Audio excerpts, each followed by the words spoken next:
This is Rowan White. He's been a driving instructor for the past 10 years and shares this home with his long-term partner, Sue.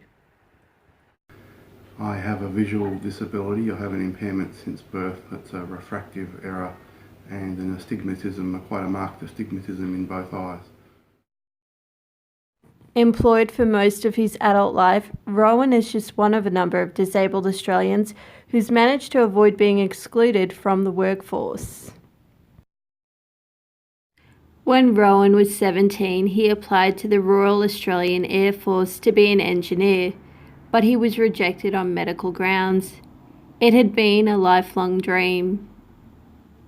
Engineering academic that I knew at the time said that they thought that was a ridiculous decision because engineers didn't need to be able to see anywhere to the extent that, for example, a pilot needs to see or something like that. That's where I would have gone had I joined the Air Force. While it's clear Rowan experienced workplace discrimination, he's not alone. Because of this, many disabled Australians end up at services like these.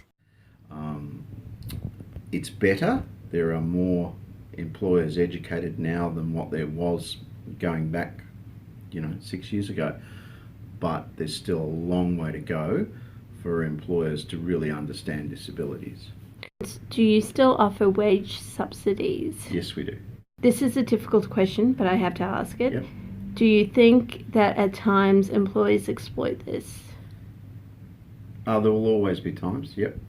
There's no question that there is a degree of employers that look for the money, and that might be the very first question that you're asked.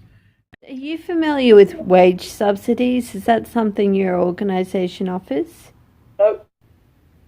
Well, ethically, why should the employer be subsidised for employing a person with a disability when they've got the right skill set?